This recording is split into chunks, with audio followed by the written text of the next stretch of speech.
She said, my mama is a cocaine addict. My uncle is a hopeless cocaine addict. Remember this photo. Now, can this woman be saved?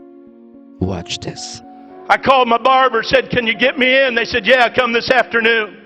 I went to the barber shop, so happy and pleased I was going to get a good haircut from a barber I trust. And when it came time for my appointment, the receptionist come out and said, Mr. Cunningham, I'm sorry, but your barber had to leave on an emergency. He's not here today, but Julie can cut your hair if you want her to. And I thought, well, I'm here. I need a haircut. Julie will be just fine. About 2 minutes later, a girl stepped around the petition. She had hair that was sticking straight up in spikes. Some of it was purple, some of it was blue, some of it was yellow, some of it was orange. That girl must have had 100 piercings in her face, all around her ears, her lips, her nose. I mean, in the sides of her eyes, she was all pierced up. And under the piercing was all kind of painting. She had on polka dot pants and a plaid shirt. She had on 2 different color socks, and her shoes didn't match.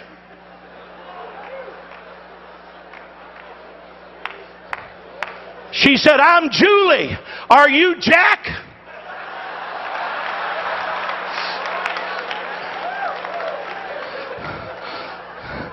If it wasn't for wanting to please God, I'd have said, no ma'am. Jack said, tell you he had to leave.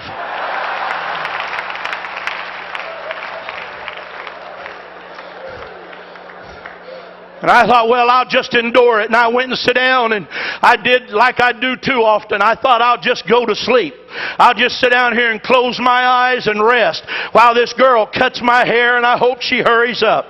There couldn't be anything in the world her and I would have in common. There couldn't be anything on earth she and I'd want to talk about.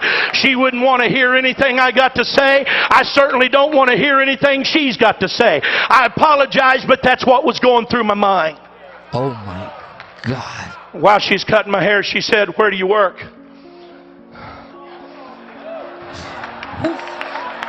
Let's continue. So, well, I work over here at the World Evangelism Center. Go to the end of I-70 and right where it butts into 270, that big building right there. And she said, oh yeah, I was there the other day. I said, you were at World Evangelism Center the other day? She said, yeah, you have a bookstore in there, don't you? I said, yes, ma'am. She said, my mama is a cocaine addict. My uncle is a hopeless cocaine addict. She said somebody gave my mama one of those videos on Left Behind, and she said we all sat down in the living room and watched it, and she said I don't know nothing about God, and I don't know nothing about the church, and I don't know nothing about the Bible, but she said when I was finished watching it, I knew I didn't want to go to hell.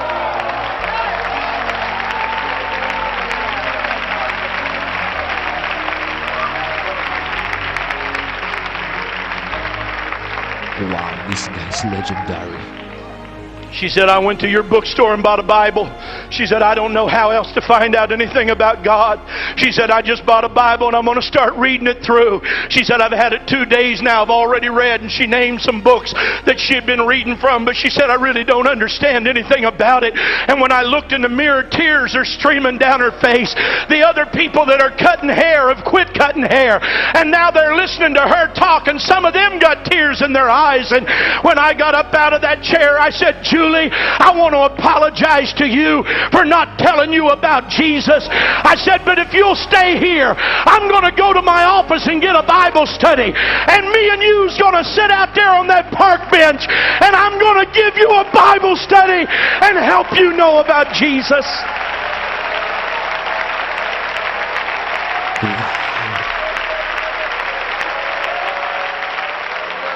We don't have a right to determine who can hear and who can't. Oh my God, I can't stop praying. We need more Julie in our church.